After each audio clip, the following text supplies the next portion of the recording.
Hey, everybody. Welcome to another edition of the Boon of Wireless Podcast. I'm Jon Horovitz, founder and president of Atrium Unlimited Consulting, coming to you always high above the streets of northern New Jersey at ANJ Media. Yes, New Jersey, where we have some really crazy laws on the books. I know we've discussed this topic before, but here are some more. And remember, these are laws on the books in the state of New Jersey. For example, did you know it's illegal in New Jersey to drive while watching TV? No bicycle in our state is allowed to have a horn. It's illegal to sell handcuffs to minors. All right, I can see that. Selling a car on a Sunday in New Jersey could result in a disorderly persons offense. You cannot have a vanity license plate if you're convicted of a DUI. Of course, we all know you can't pump your own gas. In Bernards Township, it's illegal to frown. I don't know if I would be welcome in Bernards Township then. And in Sea Isle City down the shore, you can't burn bones. Okay, and finally, my favorite, you cannot wear a bulletproof vest while committing a crime. How about that? Andrew, behind the glass, as always, great to see you. How are you today? I'm doing well, John. Have you ever committed any of those crimes that are in our books here? Yes, John. Would you like to elaborate, or? I got caught frowning as well. Well, but you were in Bernards Township, though. I didn't know. Oh, okay. All right. Today's Boon of Wireless Podcast is brought to you by Consumer Cellular. Are you a retailer, affinity group, or an influencer with a loyal following? Consumer Cellular recently announced that they have launched their own MVNE, or enabler, in the mobile virtual network space, introducing Enabler IQ. And to be clear, this is an addition to their core business, not a replacement. Personally speaking, I've dealt with a lot of enablers, and it can be a frustrating and intimidating process to get up and running. With Enabler IQ, Consumer Cellular is bringing 30 years of experience and know-how as the most awarded wireless carrier, period. And like their 4 million plus customers, your company will get access to the same fast and reliable 5G and LTE networks. Leave all the back-end stuff to the pros. Enabler IQ provides full supply chain capabilities, comprehensive back-end operations, and business reporting, plus advanced AI capabilities to streamline MVNO onboarding, automate operations, and deliver a personalized customer experience.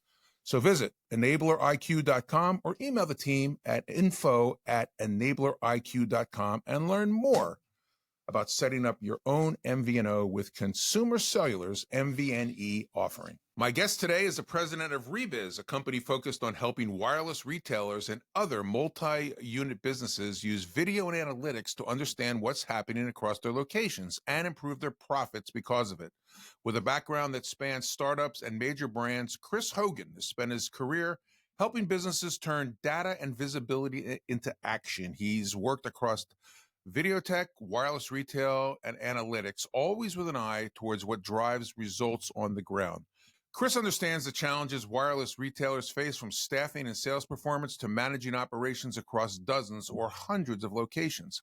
He's been in the trenches, sat at the strategy table, and helped operators build smarter, faster-moving businesses. He's here to share real-world insights, swap stories, and talk about what actually works when you're trying to grow in a very competitive space. So please join me in welcoming to the broadcast, Chris Hogan. Chris, how are you? Great. Thanks, John. Appreciate the opportunity to be on.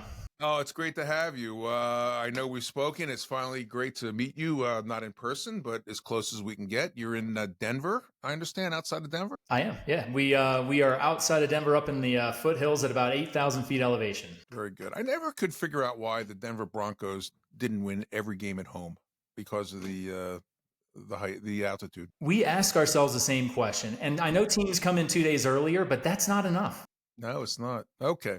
All right. Let's start with an introduction. Can you tell our listeners and viewers about Rebiz? We at the heart of it are a remote monitoring and analytics company. We've been in the market for over a decade. We focus in multi-unit retail, and we have a very senior team who actually comes from wireless, and we have a specialization in wireless. Our goal is to help people see their stores on a daily basis in a way that they wish they could, but have not in the past. I spent a lot of time on your website, and I must say I was fascinated by where we've evolved to getting to know our customers, particularly, as you said, in the wireless workspace. On your website, you state, and I quote, track every customer, improve every rep, simplify every store day. Tell us about how you identify the need for a product like Rebiz in a wireless store. Daily visibility matters, and the old saying, right? That which gets measured gets improved.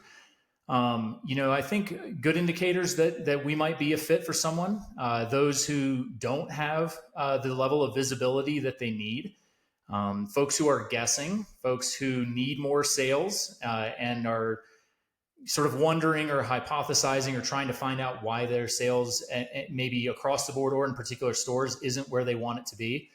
And those who have staff or accountability issues. If you don't know how you're operating, right? Are you opening on time, closing on time? Are the stores open when they're supposed to be? Are people working? Are managers managing?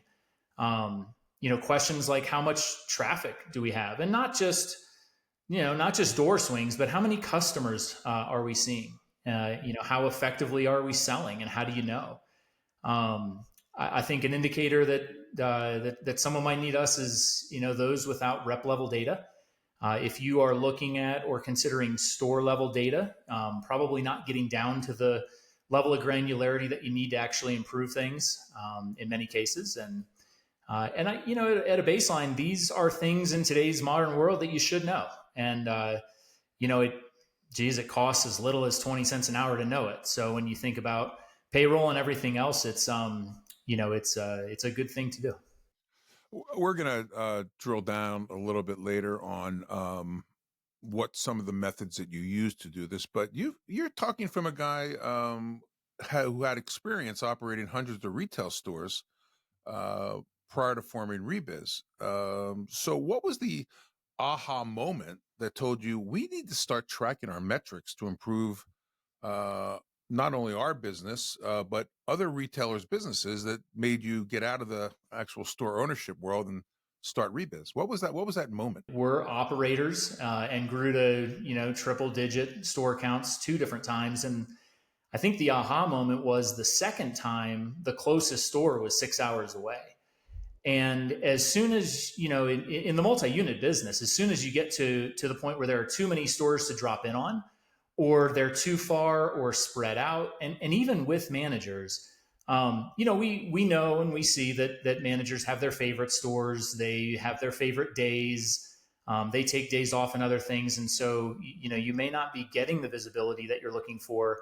And so that was the point in time where we said, to be able to do this well, we need to get to a level of confidence on a daily basis with how we're operating, how we're selling in every store. And what would that look like? What would you need to track, and what would you do with it?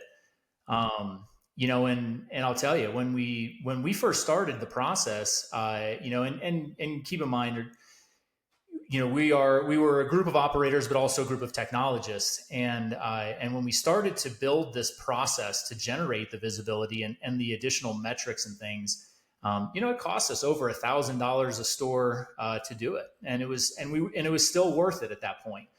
And then over the course of time, how can we perfect the process? How can we make it more efficient? How can you bring this down? And, we're now at a point where, it's maybe 10% of the cost, and the ROI is there, and it's a viable thing to have offered in the market. And it's a really approachable thing for others to do as well. So that's kind of how the journey went for us. Well, let's talk about the ROI. You claim, and we talked about this, that Rebiz drives 20 to 50% more profit, and that some retailers using your services are seeing a 37% increase in sales conversions and 20 to 30%, I think, decreases in costs. That's phenomenal. Can you give us an overview of what tools of yours is the retailer using to achieve this? We're an analytics company, right? So we have a team of data scientists. We look at the underlying data sets, and we're always studying it from different perspectives. And on this particular topic, recently we did a study that looked at retail store turnarounds, and those cases where somebody was underperforming, and then they, things clicked, right? And you would typically expect to see kind of a traditional bell curve where the majority of stores are performing at your average level on something like conversion rate, and that it starts to tail off in terms of who performs better, and then it tails off on who performs worse. And the idea would be that if you're improving, you're headed from the lower or the left side of the bell curve towards the middle. What we actually saw in the data shape was an inverse bell curve. And what it told us was it's actually more likely for folks to go from underperforming to overperforming than to just be a little bit more average. And that's where these larger numbers come from. And on the tools side, we have products suites that are specifically for wireless, postpaid, prepaid, repair, kiosks. We've been in the business long enough that those are dialed in and really effective. We have tools like smart scheduling, where we look at a projection for the upcoming week's traffic. We can show to the day part, to the shift, and the hour what people can expect, and it helps them to schedule people, and especially their best converting and best selling reps at the right times. We build custom trackers for folks who say, I want to track something in particular.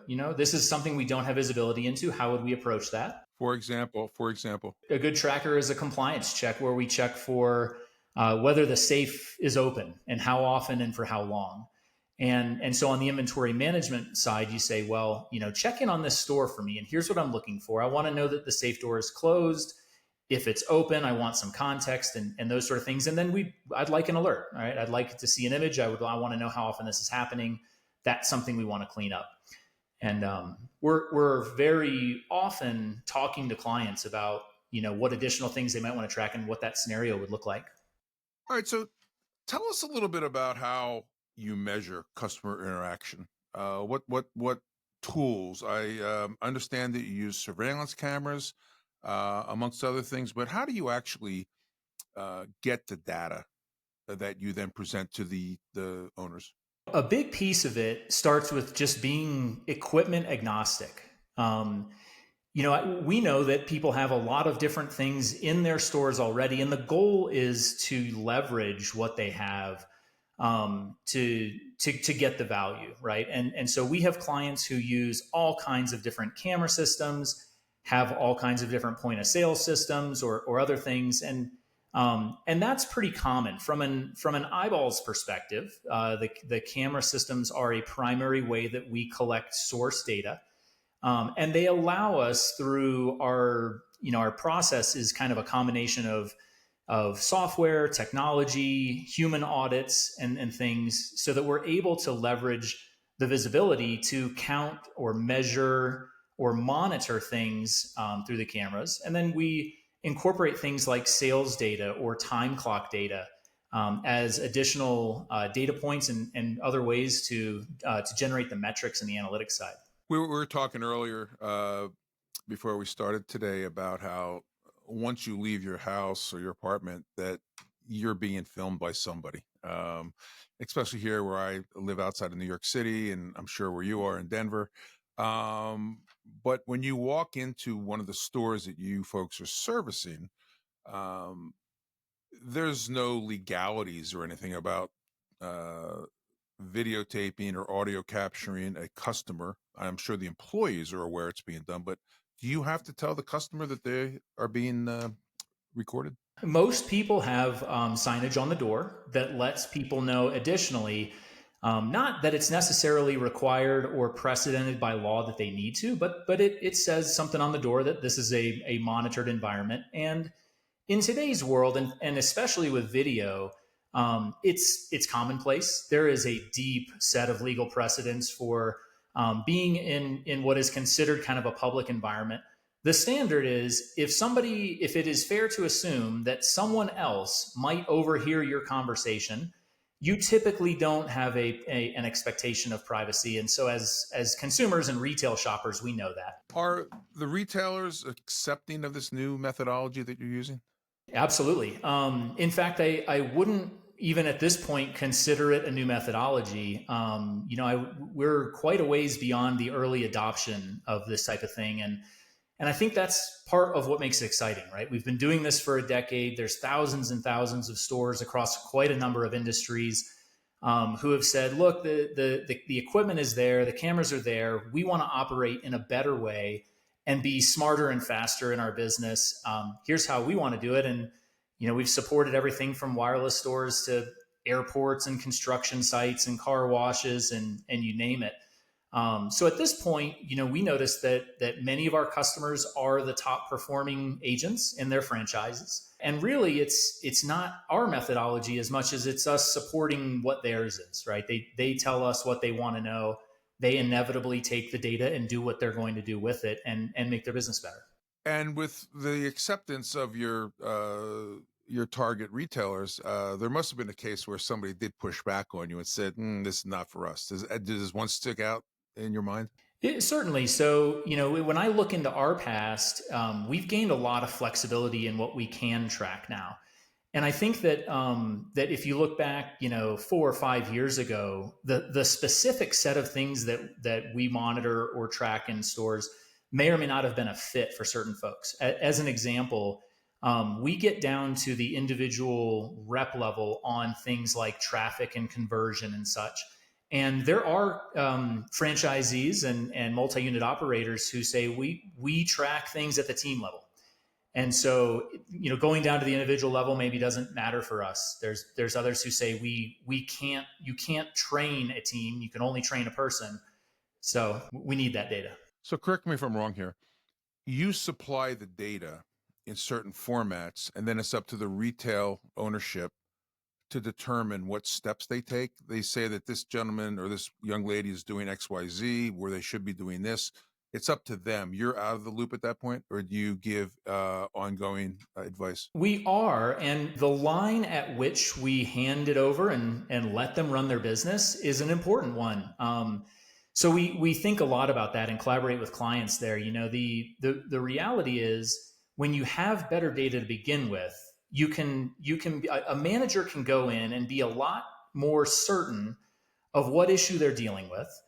They can be a lot more targeted in the coaching that they provide, and they don't have to go through the discovery piece with the rep, that's the painful part, right? We try to give them the foundational data that they need to do their jobs really well, really fast. And do you do, or does the retailer engage with mystery shopping to really test the guy behind the counter? We have clients who use mystery shoppers, and that typically focuses on the nuances of sales process and scripts and language and things that they expect. And in many cases, we don't capture or interact with audio, and so we don't have visibility into what people are saying. And the secret shopping can be a great tool to use in that case. Other than tracking door clicks, which, door swings, you said before, or the number of customers coming to the retail location, what other metrics do you folks track? Absolutely. So with regard to traffic, we take it 4 steps further than you typically do, right? Traffic starts with a sensor of some sort. We actually verify of the people that came in, which ones were potential customers versus removing non-customers like employees or managers or children, delivery people. We associate the traffic to the rep level, so who worked with them. And then we get to even, what is the count of traffic groups versus individuals? That's a source metric that you need to then observe and calculate other things. And so as an example on the operations side, we'll look at things like open and closed times. So did the store open and close when they were supposed to versus the business hours? Was the store left empty at any point? We verify when both employees and managers were working. We do compliance checks daily for things, as I mentioned, like the safe being open, or are people wearing the uniforms? Are there any pets or kids in the back rooms?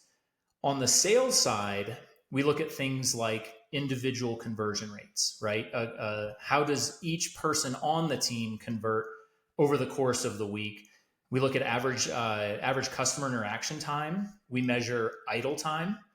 And officially, and this was an exciting recent development, we have started offering and have our initial client set on time clock verifications. Shift Lab, who I'm sure you guys are familiar with, an absolutely great team, great product, and we've integrated with some of their time clock data. And some of the initial results were that roughly 13% of the time clock punches needed to be reviewed and may need adjustment. And those could be for things like buddy punching, long breaks, being absent while you're on the clock. So those are kind of some of the specific metrics that we will look at and that you can directly address in the business. And now, a brief message from our sponsor. Consumer Cellular. Andrew, have you heard about their new service as an MVNO enabler?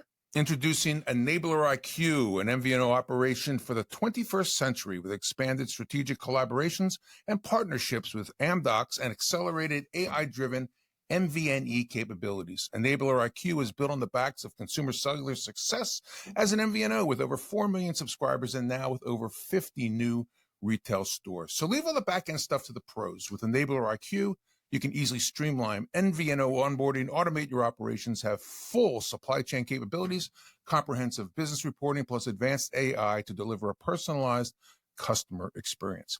So visit enableriq.com or email the team at info@enableriq.com and learn more about setting up your own MVNO with Consumer Cellular's MVNE offering.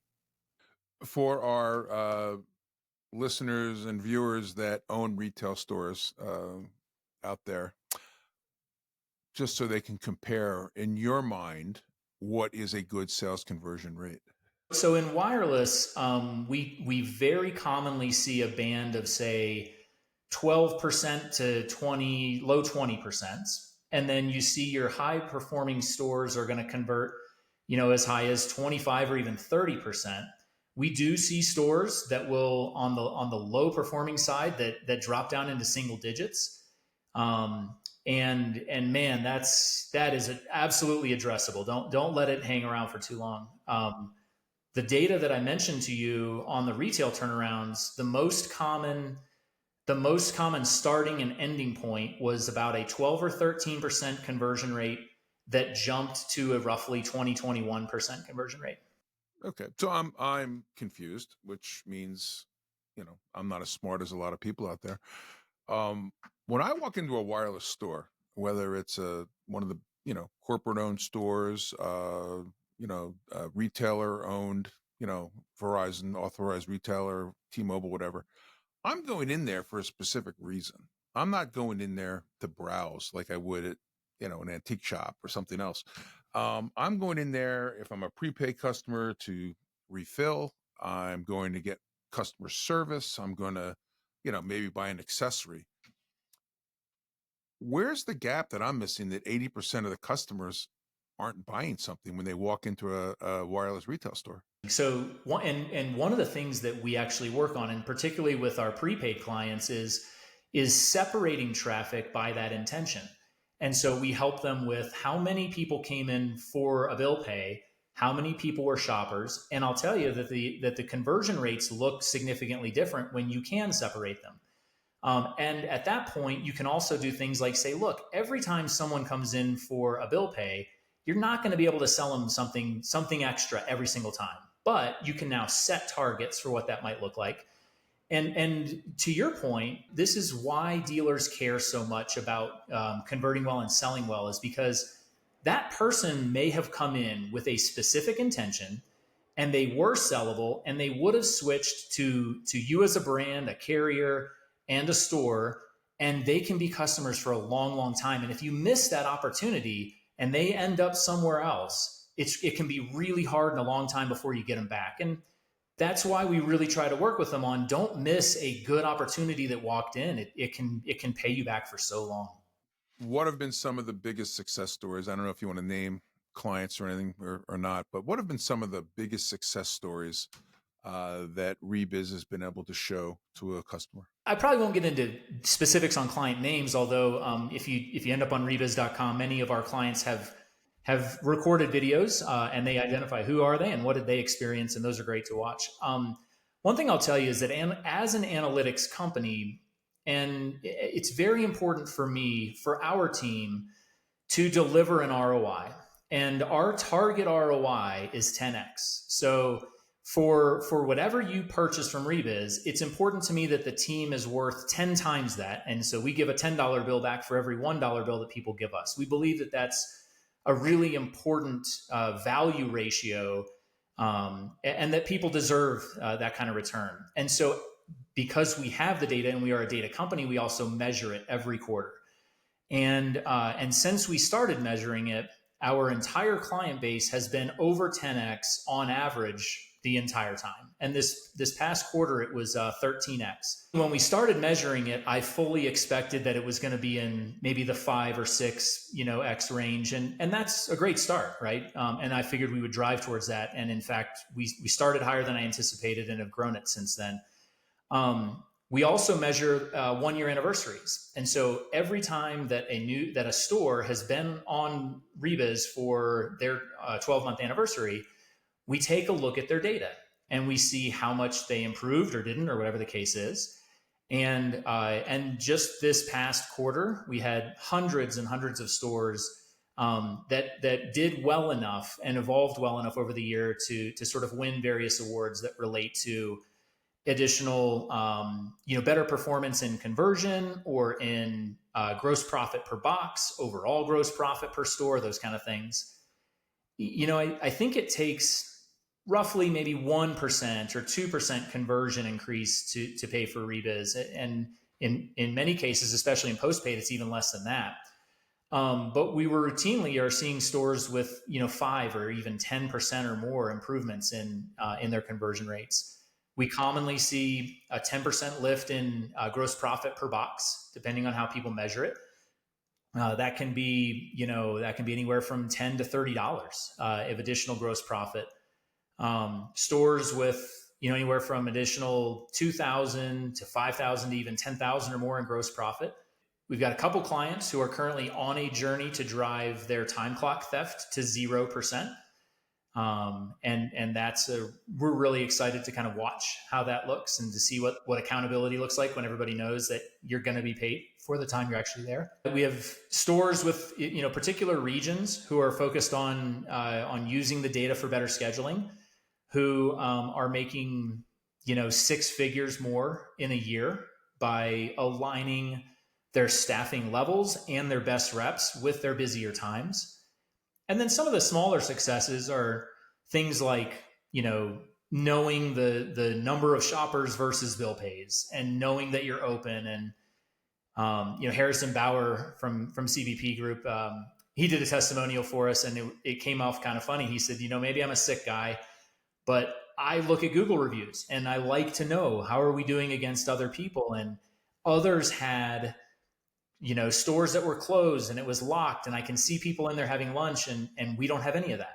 And that was a small success that he was really proud of and had an impact. Well, that is amazing. How do you get the word out about Rebiz for those retailers that don't know about you? Will you be attending any trade shows or events this year? We have a large stack of events that we attend, probably 10 or 12 a year. Coming up this year, we'll be at the All Wireless Prepaid Expo in August. I will be speaking at the event on profit in prepaid wireless and sharing some new data that we've got. We will be at the IQ Metrics Summit in October. We'll be at CES and NRF around the first of the year as well. I guess if I'm listening to this or watching this and I'm a retailer that's not tracking analytics that can really add to my bottom line and decrease expenses, how do I reach Rebiz? Rebiz.com is always there and is a great source of information. You can see it on the screen there. There you go. You can always contact the team at demo@rebiz.com if you would like to kind of get a feel for what we're already doing, see the system, talk to the team about ideas that you have for things you'd like to track. Well, before we wrap up, anything else you'd like to tell our our listeners and viewers? There's some advancements on the AI side that would probably be really interesting for folks to know about, because it's come a long way in a really short period of time. In the last few months, it is now possible to ask almost any question of an image or a video and say, what's happening in this image? And then how can we translate that into understanding what's going on in the business, and then taking whatever action you want to take as a result. And what we have found is, just to give you some perspective, we will review somewhere between 1,000 and 1,500 images or videos for each client in each site every day. And so you say, well, okay, that would be an overwhelming number of things to try to hand AI and then get an answer back, figure out what it all means and what to do about it. And so to be able to process that, you need to have a pretty sophisticated data pipeline. But because we do, and that's the business that we're in, we can use a lot of different tools and answer a lot of new questions that we were never able to answer in the past. Which is really exciting. And I think we're at a point now in the industry where people can literally say, it doesn't matter whether I've been able to or not in the past. I can now. All I need to do is specify what I want to know and what that looks like. And then the other part with AI that I think you need to address is we're using what we call supervised AI. And what we know is Is there such a thing? Well, it still takes humans, and yes, there is, and it matters, because AI will miss things altogether, and AI will get things wrong that it should have gotten right, and you need a system that can catch what it misses and correct what it got wrong, and then use that information to better train the AI to perform well.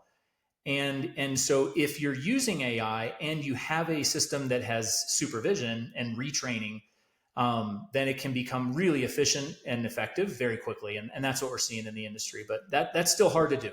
Well, it's a heck of a story you guys have. And again, if you're out there and you're not, you said it earlier, but I like to say you can't manage what you can't measure.